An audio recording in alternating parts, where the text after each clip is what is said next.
Bigger than capes. Give me some sadness. Yeah, I was looking forward to it, and then I watched it.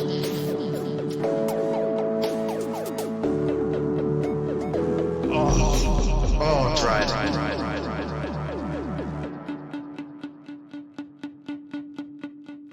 Hello, welcome to Bigger Than Capes. I'm Zach, and once again this week I'm joined by Angela. How you doing? I'm doing all right. Yes. We've done a lot of Zach and Angela episodes, I think just because, I don't know, we're reading a lot of stuff, and... Yeah. We're able to talk about things. Yes. Pretty much. Most of the reasons outlined Yeah. as such. It's easier for us to get together and read books. Yeah. Or read books and then get together, as is often the case. We're coming off quite a lot of Angela books. Very Angela books, yes. Time Before Time, I think. Exo Manowar. Yeah, Jules Verne's Lighthouse. yeah. Hellcop. Yeah. So now we're into a more Zach book. Yes. Kind of. Yeah, I mean, we've both read it. So, Yeah. And we both read the stuff beforehand. So last year, I don't think we did a dedicated episode, but we talked quite a lot about Alice in Leatherland on... It came up in our... it came up in a couple of different episodes, like... What I say, best of 2021? Yeah, I think it was in there. And I'm also inclined to go like that episode we did about like where to start with comics. Yeah, it was one of those. Yeah. That sounds true. That adds up. I would believe us. I feel like it might have creeped into our like Pride Month episode. I think it did. Although that was one of our most chaotic discussions, so it's hard to know what we did and didn't talk about. Yeah, we did not plan that, and it kind of showed. Yeah, I think we were under the impression that we were just gonna wing it and have an incredibly structured discussion, instead just kind of shouted titles at each other for an hour and then left the room. Yeah. Maybe this Pride Month will We should probably start create getting a on more that now. coherent product. Yeah.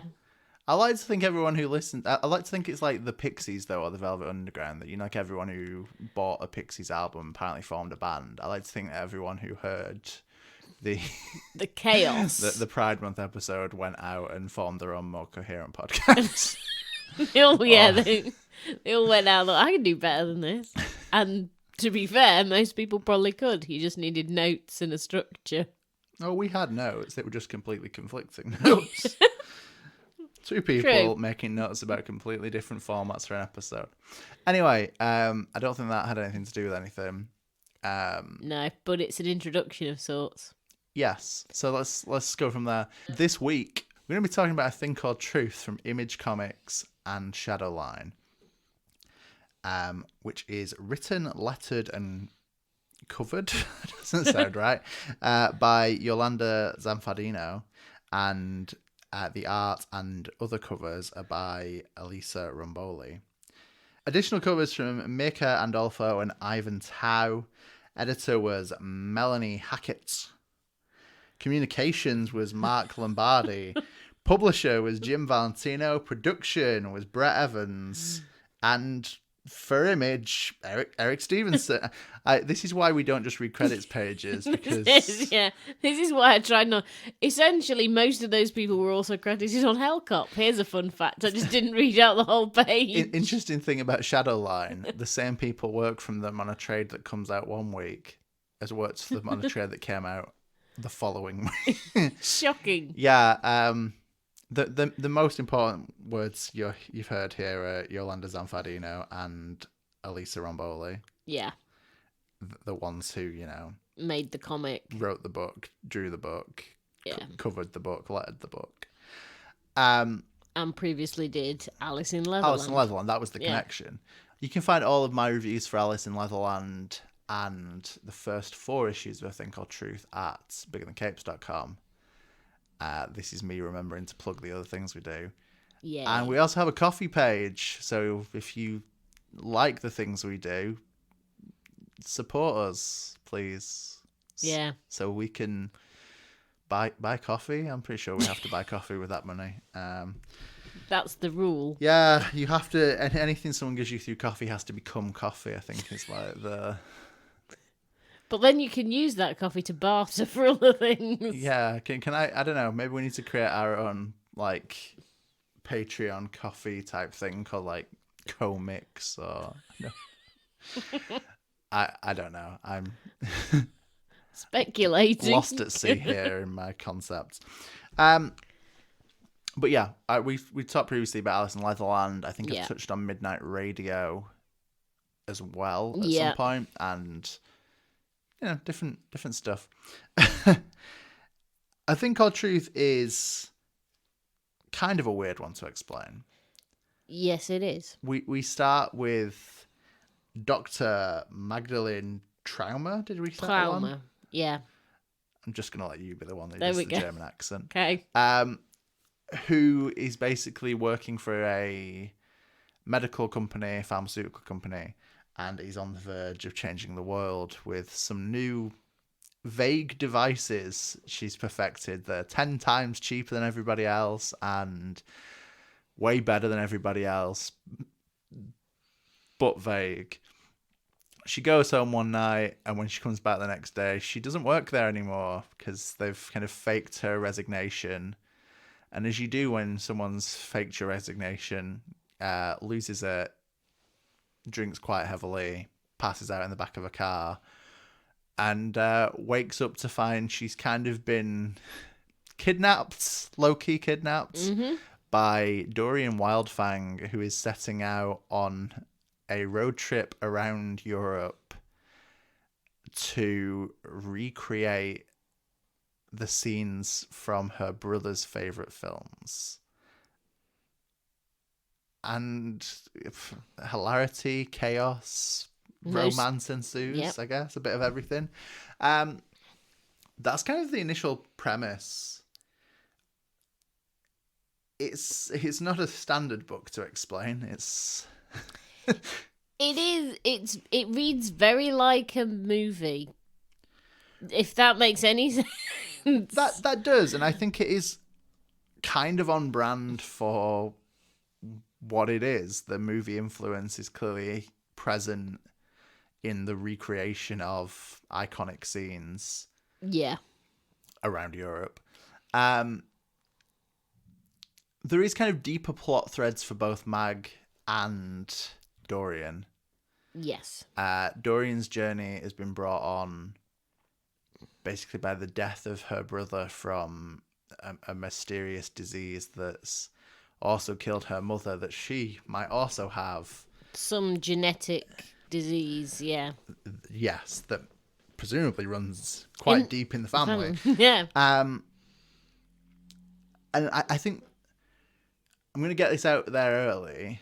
One of my few complaints about this is how vague kind of some concepts are. So we know Mag works for this pharmaceutical company developing devices. We know Dorian's family have had some kind of shared illness that has killed two of them and left Dorian by herself, but we don't know what the disease is. And I appreciate that doesn't particularly matter. It's the great concept, and her story isn't about her family. It's about the journey her family her brother puts her on. Because he's left in his personal effects a kind of future travel diary of where he would like to go and what he would like to do. Yeah. Which spurs on Dorian to steal a car that happens to have a doctor asleep in the back of it. As you do. On the Mag side of things, we see that she, aside from kind of being tossed out by her company after, changing the world, and then being kind of cartoonish villains of, the kind of big pharma, evil, we could change the world and do this at the 10th of a price for everybody else, but instead we can do it slightly cheaper and make all the money. Yeah. And I think that's more or less direct dialogue from issue 1. That pretty much, yeah. We also see her ex-husband Naval kind of trying desperately to get her to sign divorce papers that she's just dismissive of. And these are all plot threads that kind of start our journey, and we see in the first 2 issues quite prominently, that then kind of disappear a bit. They do. Let's get this out of the way now. If you're looking for a resolution, there ain't one here. Yeah, I don't mind in a lot of ways because the story becomes about Mag and Dorian. And this is what we said when we reviewed issue 1 on the podcast, which we're on now. Yeah, I don't know why I'm like this, Angela. Previous podcast, what we did. We did say that the vagueness of, we don't know anything about Dorian in issue 1. Issue 1 is all about Mag. Issue 2 is all about Dorian.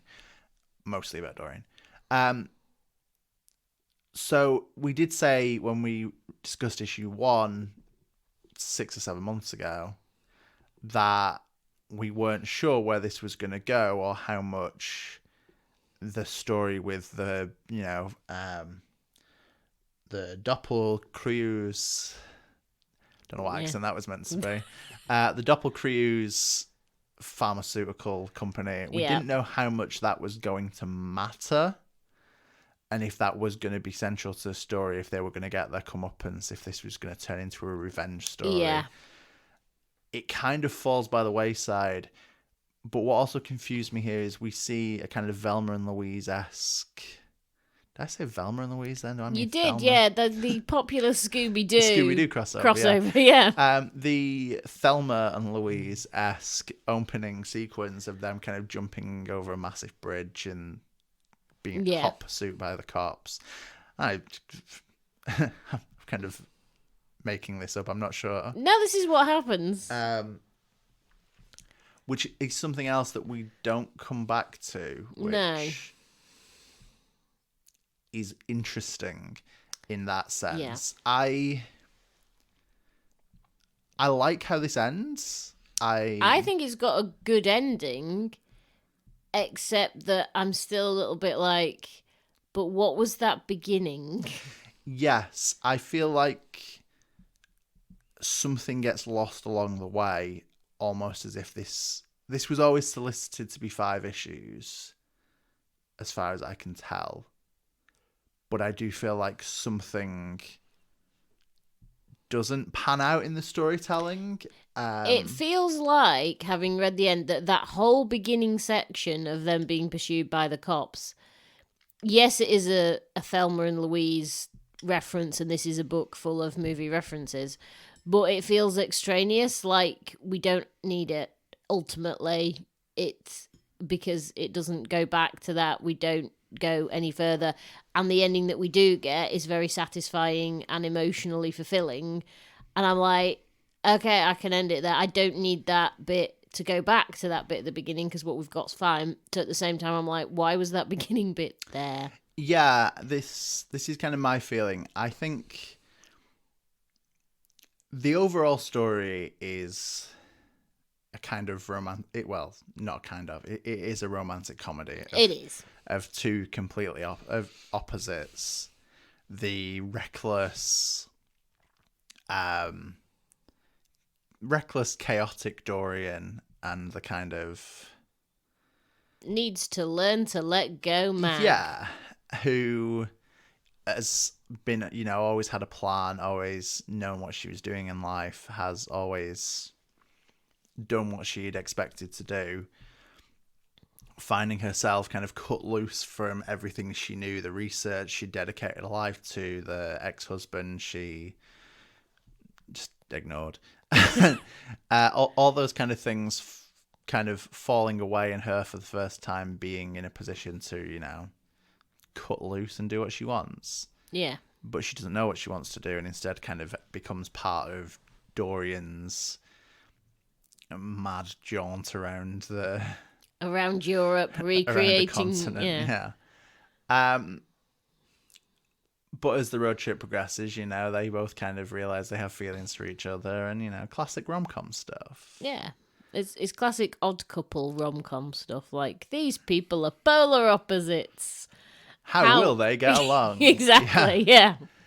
But I think it's very good at that. I think it is fun and funny, and there's this emotional core. They both agree, I think in issue 2, that they're not going to talk about their past or kind of ask any personal questions. So Mag doesn't have to deal with the big company, getting rid of her, or the ex-husband. Dorian doesn't have to deal with being potentially ill, or the death of her brother, the death of her mother as well. Which kind of creates a dynamic of, there is the possibility that the point of the story is letting go of the past, and the, big pharmaceutical company doesn't matter. The death of the brother isn't Dorian's story, so it can be let go. However, some of that stuff does come up again at the end, and it did all feel very neatly connected. The death of the brother, Mag working on the devices that would save lives. It felt like there was a neat medical...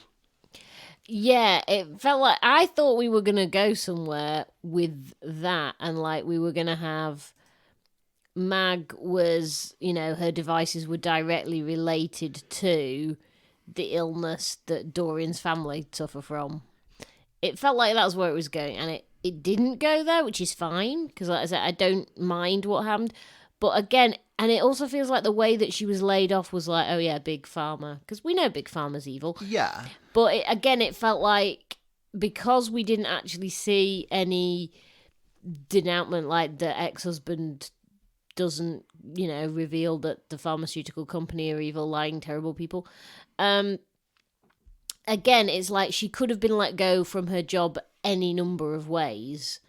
The important thing is she loses her job and she loses her purpose, and then she gets drunk and ends up in the car and has to rediscover herself and all the rest of it and go on a journey, quite literally. So again, it doesn't feel like we needed to have her being screwed over, aside from, well, this is what pharmaceutical companies do. I mean, we all know that is what they do. But it could have just been, we're cost cutting. And she's like, well, my device could change the world. Yeah, but it's costing too much, so we're letting you go. You could equally have done it that way, as opposed to, well, we're going to use you to make all the monies. So yeah, again, it's fine, because like I said, it gets Mag where she needs to be, which is drunk in the back of a car. As you do. But at the same time, the fact that we don't really come back to that, and it doesn't really have an overall impact. It does crop up again later on, but again, nothing comes of it. So, yeah, but I did feel like there was going to be, as soon as sort of we saw Dorian's brother lying in a hospital, I was like, maybe Mag's device is going to solve this mysterious illness, but we don't actually get that. Or not. But we never get that connection directly drawn between them. I agree. That is... My expectation was that was all going to tie itself together. Yeah. And it does not. Which is fine. I as you've said, it doesn't have to go that way, and it's kind of okay that it doesn't. I think both Dorian and Mag are good characters, and as a focus, their story is a good and pretty relatable one, I think. Yeah. I mean, it's overblown and ridiculous, but... Yeah. And they're, as a pair, their interactions are really, really good, because, as with the best romantic comedies, they have moments where they sort of have that splitting up and then coming back together and dramatic reunion and all the classic good rom-com tropes. And the way that they sort of talk to each other, the past doesn't matter, because they're here now and they're getting to know each other. And they clearly have a connection, even though it's like, you drive me up the wall. And it does feel very real for that. Even though those are classic rom-com tropes, it feels like a very real relationship of two people who have flaws. Who aren't perfect. Falling in love and sort of not realising it to some degree. Definitely. Well said, Angela. Thank you. It's hard to not kind of compare this to Alice in Leatherland. I was doing that while I was reading it, yes. I think whilst they're both very different stories, I mean, they're not. But both are kind of romantic comedies Yeah.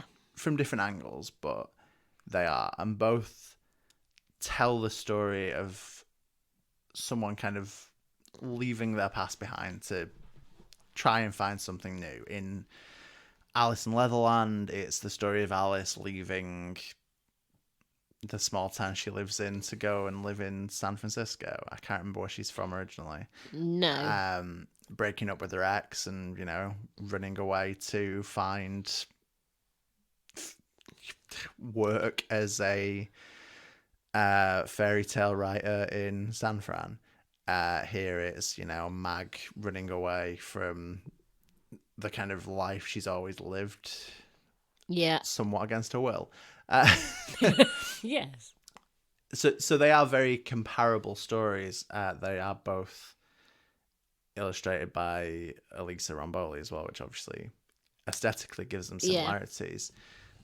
There are things here in her art that I really like. I like that we kind of see a lot of consistent colouring. I think the scene is very much set by the colouring a lot of the time, which obviously is not uncommon in comics. But I think what's noticeable here is full pages will be like, this is a blue page, this is a green page, this is the orange page or the pink page, which was kind of the case. Alice in Leatherland very much had, I think it was like pinks more than Very anything. pink. Yeah, it was all pinks or orangey pinks. Yeah, like different shades of pink from start to finish, and it works for that. I think this has more variety, but benefits from the kind of, this is the colour and this sets this mood and here we go. I think that's a good basis. We also see things like the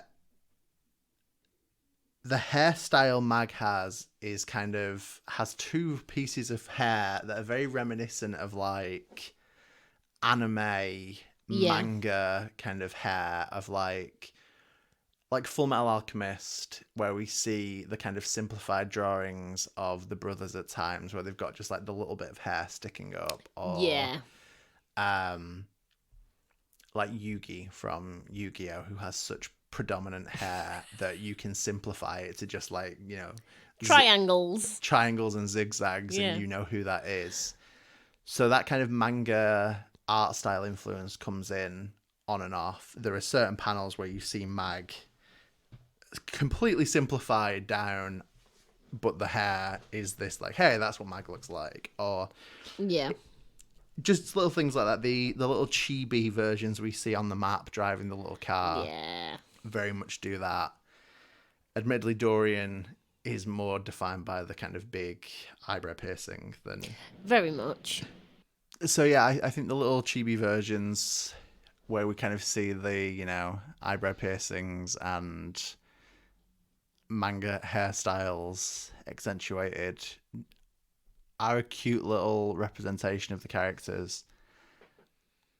Overall, I think art is pretty great. We're kind of cartoonish and ridiculous, but kind of I think the emotions come across quite genuinely. I don't think while there's obviously some exaggeration, and I feel there's quite a lot of Mag screaming.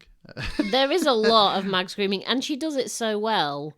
Like, it very much, the art really is good at conveying the fact that Mag is sort of like, about life and the world, and the way she gets annoyed at Dorian, and the way that she just sort of everything. She's big and loud, and her emotions come across really, really clearly. Like I say, it is a bit cartoonish, but it completely works. You are never in any doubt how Mag feels at any point. No, and I feel like we said similar things about Alice in Leatherland. It is, very similar art conventions in that the emotion is all there, not only just in the face, but also the whole way that the characters are drawn. Yeah. And I do think Yolanda Zanfardino's lettering does a good job as well. I mean, we don't particularly get a lot of sound effects, but we get a lot of laughing from Dorian, and we get the occasional onomatopoeia sound effect things with when Mag is drunk at the start. She's got kind of bubbles all around her, and we get a little pop, and we get kind of sound effects when kind of randomly. I think almost they're not a consistent feature. They come up when they will. Yeah. But not at every turn. Like me and Will read A Righteous Thirst for Vengeance a couple of weeks ago. Indeed you did, yeah. So much kind of sound effects, onomatopoeia worked in that here this is quite minimal, but when it is there, I think it accentuates that kind of manga, cartoonish nature to the artwork. It does. It definitely lends itself to, like I said, and it's used sparingly, but when it does, and that's a good thing, because when it is used, it has more of an impact, and it's more interesting to have it used sort of at some, and there isn't a specific logic to when it gets used. No, it seems purely like the lettering is being done and the decision is made. You know what? Sound effect. Yeah, I'm going to put one in here. Yeah. I think overall the lettering is just very, very consistent. I don't think it's hard to say anything other than that. I think it does exactly what it needs to do throughout. Yeah. But you're the lettering. Yeah, as the lettering connoisseur. Yeah, it does. It works well. And what's nice as well is that, because at points there's a lot of dialogue, and one of the problems that you get when there's a lot of dialogue is the lettering gets to be a bit obtrusive and kind of, oh god, here we go, here's another speech bubble. Looking at you, Marvel's Exiles. Anyway. But here, even though you have these like long conversations between sort of Mag and Dorian, and sort of in an enclosed space like in the cab of the car, it never feels obtrusive. It just feels there, and you can sort of hear the conversation between these two characters. And even though there is a lot of speech going on, the best lettering will keep that unobtrusive, and that's what it does here. Yeah, good job. Thank you. One complaint I do have with lettering, is in the final issue. I think it didn't. There's a kind of lengthy argument between Dorian and Mag. There is a very lengthy argument. It is the climax of things. Yes, that I think would have benefited from more proofreading, editorial type stuff. Yes, I know what you are referring to. Yes, it's nothing major, but there's just a few minor like hiccups with the language where it's like it says like an hospital rather than a hospital or an hospital. And unfortunately my like British mind reads it as getting proper Cockney about it. Which happens to many creators, I think. Yeah, and also the fact that it is the last issue, it does suggest that maybe there are time pressures and we need to finish this, and therefore things get slipped through that perhaps wouldn't have done earlier on in definitely things. And I mean, we know what we write for the website constantly, and there are times where we write things that all the spell checks in the world and all the grammar checks still go, you used all real words, so it's fine. That must be what you meant. Yeah. So it's not a major complaint. It's just a thing that it happens. Yeah, it's checking these things as frequently as possible, I guess, and over checking. Because the other thing as well is and I find this when I'm doing reviews and I'm reading over it, my brain doesn't often read the whole word. People's brains Yeah, tend to sort of you pick out. you read the first letter and the last letter, and then you look at the middle and you think that looks kind of right. Wasn't most of the right letters Yeah. where I expect them to be. Yeah, which is why I often typo from as form, because my brain sort of skips over that, going, yeah, that's a word, and the spell check says it's okay, therefore it's fine. Yeah, no, I completely agree. I do the same thing all the time, and yeah, I don't know. It's another. I guess it's a thing that would be ironed out if one person was writing and someone else was lettering. But if you're the writing and the lettering, yeah, it's easy for those to not. Yeah, your brain Catch has that. told you that this is correct, therefore it is correct. Probably is, yeah. Yeah. But overall, creatively, I think writing, arting, lettering, colouring all stacks really nicely. I think as a creative team, Iolanda and Elisa are kind of cornering their part of the market, the kind of Yep. LGBTQ rom-com territory, which there aren't a ton of, especially not from like Image. I think No, there's more from like smaller presses and independent Smaller presses. Small press and independent sort of stuff, and maybe some of the smaller indie publishers, but not so much, like I say, not so much Image, which is why it's nice to see it being a bit more mainstream. Yeah, definitely. I think it's nice to introduce into Image or whatever indie company, creator-owned company, to have some titles that are a bit greater in variation. I think we get a lot of sci-fi, we get a lot of horror, we get a lot of action, we get a lot of crime. It's nice to kind of feature, the romantic comedy side of things. I mean, obviously we've got other books at the moment. We've got things like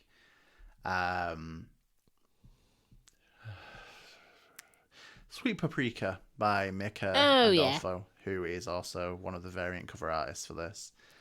Coincidence? I think not. Also Italian, unless I'm mistaken. Yeah, again, probably not coincidence. But again, it's something we've talked about in previous episodes about wanting to see more European creators working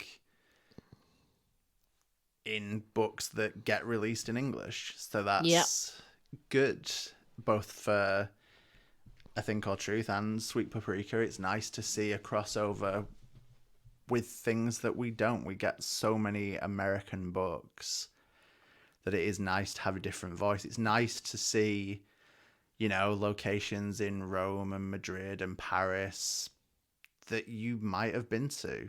Yeah, I was going through like, oh my goodness. I've definitely done Paris and Madrid. But... Yeah, I've done Rome, so between us we're covered. But yeah, I was going there like, oh, they did Rome like the same order of touristy things I did. But I think that is really interesting. I think it is nice to see. We see America so frequently. Yep. We see New York more accurately. Yeah. But it's nice to kind of see Europe. Yeah. And from people who've been to Europe. People who know Europe. I know we talk about it a lot, but the art in that issue of Savage, whether in air quotes, London. Yes.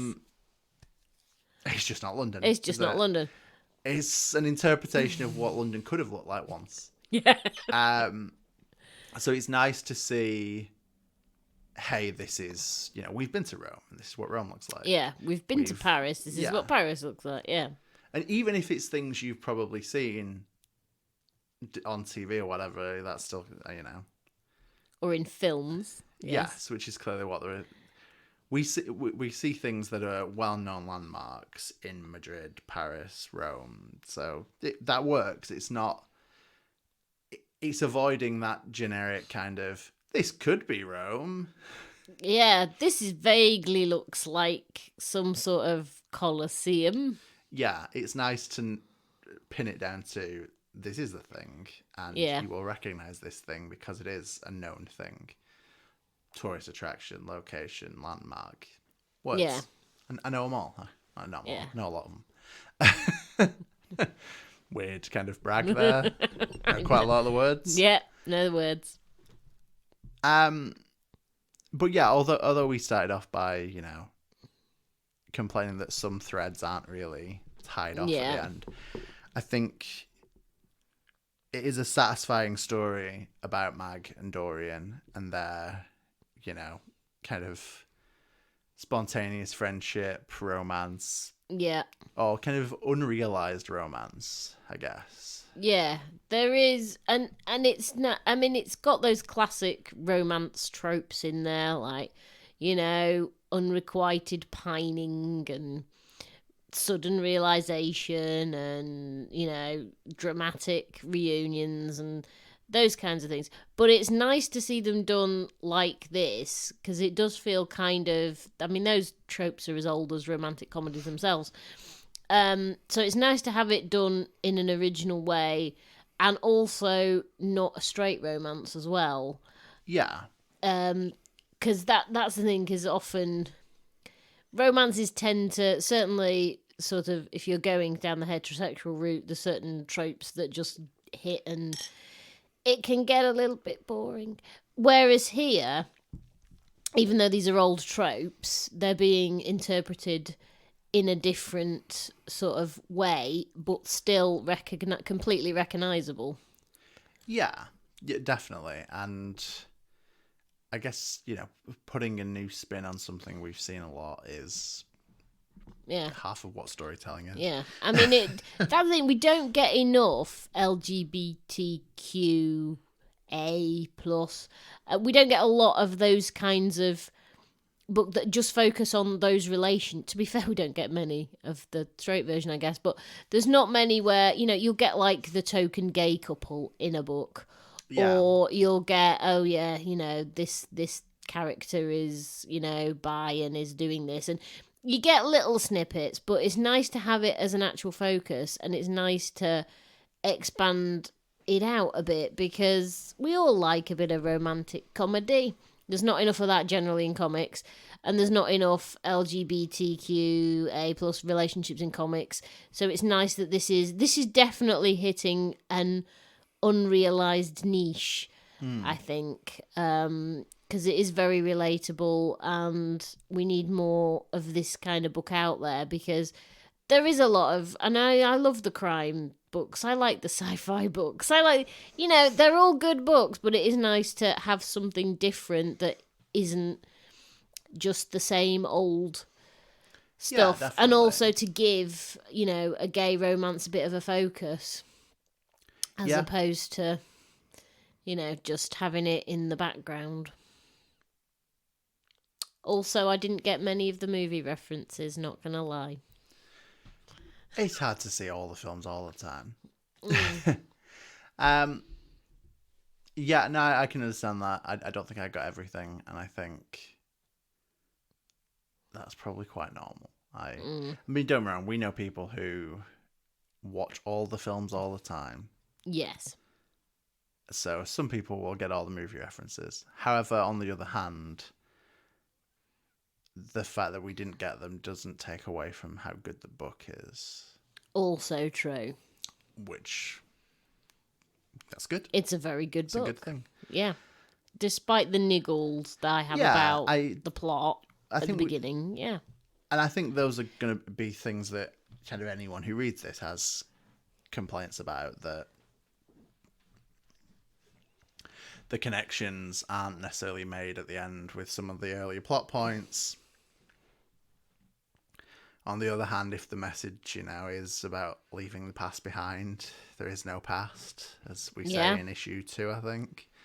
Yep. There's a charm to that. There's something to be said for the grander message being those things didn't matter. Still don't know what the thing about the bridge was, but... No. Just that's a Thelma and Louise reference is all I can just come wanted up with. the Thelma and Louise. Yeah. Or Velma and Louise, or whoever. Velma and Louise. Velma and Daphne. But yeah, I'm not sure. There are parts of the plot that are a little bit abandoned, issue 5 is good. Yeah. I think we see everything blow up. We kind of see Dorian's insecurities come to light after she's tried to play it cool and be, fun and aloof for Yeah. the entire story. And we kind of see that Mags does care about her, and that's, we get the grand gesture. And We do. We're all about that grand gesture. Yeah. That's the point. Oh. That's all we're rooting for them all the way. I think both this and Alice in Leatherland, I think, do reach the conclusion that you probably expect, but I think that's also what you kind of want from most romantic comedies. I don't think most people go into the romantic comedy looking for the swerve ending. Oh, yeah. Oh, they're not getting together. Oh, they've gone off with someone else. Yeah. I feel like there's definitely some romantic comedies where we get the swerve ending, though. I just can't think what. I feel like there are... I'm trying to think... Yeah, I'm trying to think. I mean, in a way, Legally Blonde isn't a romantic comedy. But in another way. It's about a girl who goes to law school to be with the person she loves, and then she discovers she loves law more than him. So... Yeah, okay, yeah. That's very tenuous, and I wouldn't call it a romantic comedy. But... Perhaps not, but I get where you're coming from. It's that kind of trope that you expect that perhaps, he'll see her and respect her, and no, she's like, sod it, I've got a better life now. I'm doing my own thing. I'm a lawyer. Bye-bye. Legally Blonde is really good. It's a really good... I've not seen it in a long time. It's a good film. But that Didn't kind think of... this podcast was going to become about Legally Blonde, but who knew? The swerves. See, there's a swerve in itself. Yeah, there's a swerve. But I'm trying to think, there must be some romantic comedies where they don't ultimately get together, and it's... I'm trying to think of them.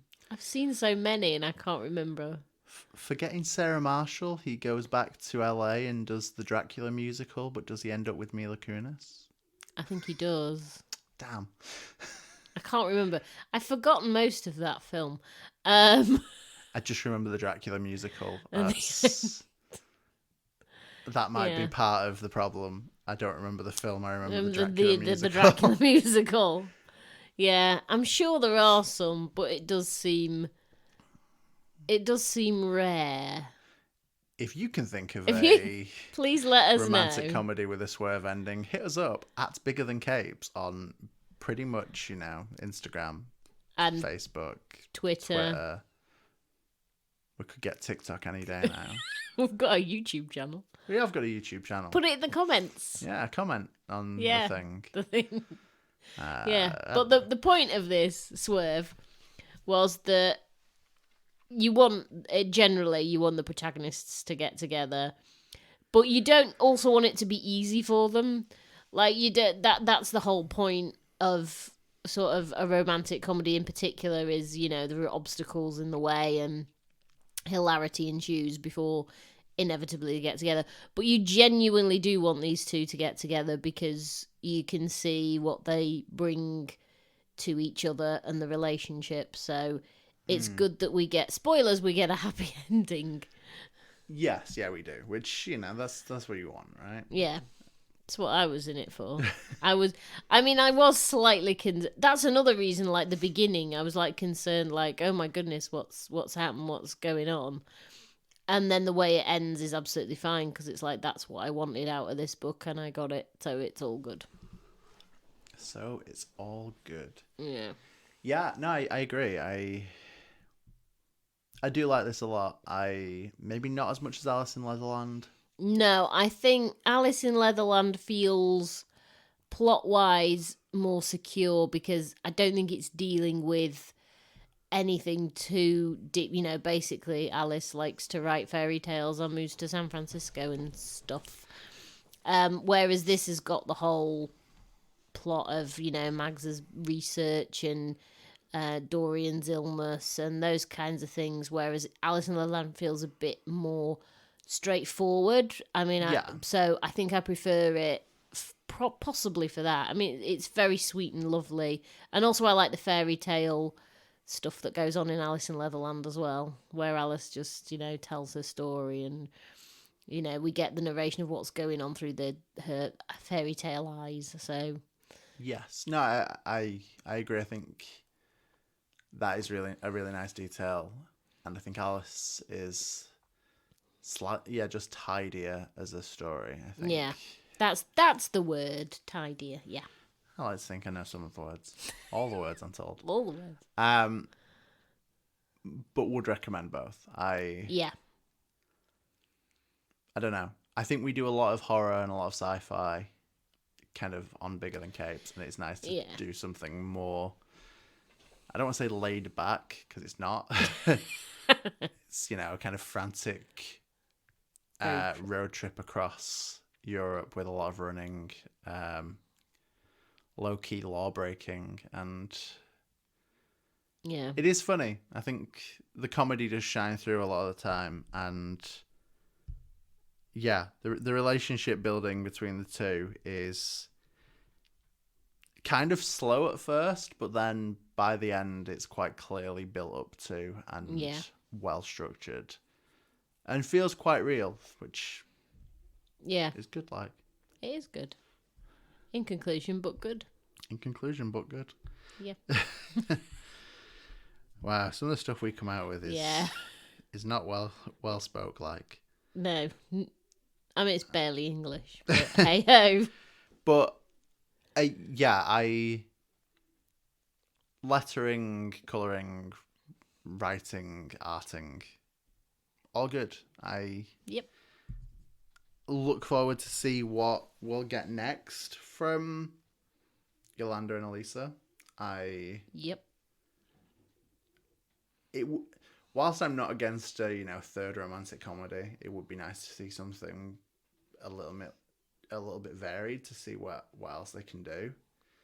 I know Iolanda Zanfardino has Kate's Will coming out through Black Mask, so I guess we'll see. Maybe that's on the cards for a future episode. Who knows, Angela? Who knows? Only the spreadsheet It's knows. a really good last couple of pages. It really is. It's some of the best last couple of pages you'll see in a romantic comedy comic. Yeah, I'll give you that. That's fair. There's not many of them, and it's a low group. There is also some really good variant covers. Just very good covers in general. Yeah. I think having two artists writing and drawing make for, a good variety of covers, and then some of the variant covers as well are just really cool. That is true. I like the wing mirrors. The wing mirrors are my favourite ones, yeah. Yeah, they've got a good balance between them. It'd be nice if you had, you could frame that and have them both on your wall. Little wing mirrors. I do also like when we kind of see the character studies, character designs at the back, when we see, the scale difference between Mag and Dorian. Yeah. Because there is a bit where Dorian gets out of the car, and it's like, how tall are you? Yeah, I love that, yeah. She just towers above everyone. Yeah. Which, it's good, and I feel like both characters have very considered aesthetics, even though Mag buys new clothes and kind of changes outfit quite frequently. Yeah. I mean, they both change outfit quite frequently. Yeah. We see a kind of more conservative aesthetic from Mag and a more kind of grungy punk kind of aesthetic with the torn jeans, Doc Martens, torn off leather jackets and stuff from Dorian. It's a good contrast, and I think we've talked in other books about maybe not us particularly, but Matt, me, generally, all of us have touched on it. Look at the microphone when you're speaking. We've all touched on previously kind of the different detail in outfits and clothing, which is something we're seeing more and more of in comics, and it's good. I like the attention to detail. The first time I think it was really noticeable for me is Squirrel Girl, and yes, I think there's been an effort to pick that up by everyone. I mean, indie comics have tended to always do more attention to detail for things like that. Superheroes can only wear one outfit. We know this. Yeah, I mean, generally, let me just go behind this city block and change outfits. And yet I'm the same hero, but you'll still recognise me. Always reminds me of, the 90s Spider-Man cartoon. I love that cartoon, yes. But Peter Parker wears just the one same outfit and the every whole time time. he changes, he walks out of the same woods wearing the same, like, polo shirt with the stripes across it. Even if wherever he's landed doesn't have a doesn't park have opposite, it, no. he always walks out of like a crop of trees. Crop of trees, yeah. Crop of trees. I'm saying that. Yeah. Make it happen. It's nice to see that we don't get that as much anymore. That people go, hey, people wear different clothes some days. Yeah. The passage of time can actually be shown through the fact people change their outfits. Yeah, pretty much. Is a thing. However, I do also like it when we revisit the fact that people still own the clothes they previously owned.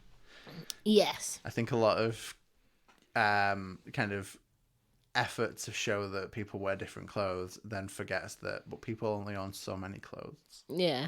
Don't change your outfit too often because no one has got a wardrobe that big. It's true. Makes you think. Don't know about what. Does make you think. It reminds me of I had a discussion with someone at one point about Bill and Ted. Yeah. In Excellent Adventure, the first one, yeah. Ted has an orange shirt tied around his waist. Yes, he does. And then in Bogus Journey, has like an orange jacket shirt thing on with the big acid smiley on the back. Same shirt, and he's just added the patch. Or there is really a debate. uninteresting debate to have with someone. Is it a different shirt? Is it a different shirt? See, my gut always said it was a different shirt. Like, I don't know. But is it? Well, now I'm doubting myself. I mean, in the first one, he also wears like basketball shorts over sweatpants that are rolled up, which is criminally insane. There's just... I mean, it's a choice. It's a choice no one should make. No. I didn't realise that until I was Ted for a Halloween party at one point and was like, oh, I have to wear rolled up sweatpants with shorts over them. Yeah. This is so awkward. Warm.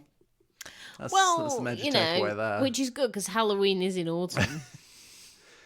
Yeah. Slightly cooler time of year. So if you came for A Thing Called Truth podcast and stayed for the Bill and Ted costume breakdown, thank you. Yeah. I mean, the segues go. That was an interesting one. Unlikely, but yeah, I wouldn't have bet on that at the start. Come for the comics, stay for Legally Blonde and Bill and Ted. Yeah. I don't have a great deal more to say, really. I think I've kind of covered. Yeah, likewise, it's a good book. Yeah, I look forward to whatever we're going to get next. Yeah. And my only complaint here is that, I think this could have been an extra issue to tie up some of those loose ends. Agreed. But I also think it's important that if you are going to be a one-volume book, it's good to not outstay your welcome and kind of... And have a good ending that people are going to be like, yeah, I'm satisfied with that ending. Yeah. And I don't know. I think more people need to, take a break from all the classic kind of image titles and have some of the romantic comedy. Yep. Ness. Have fun. Yeah. Fun is good sometimes. On occasion. Nah, fun's always good. And I think comics get very serious sometimes. Yeah. And sometimes hide away from the let's just have a good time. Yeah. And the slight ridiculousness. So, on that note, yeah, we have been Angela and Zach, collectively bigger than capes.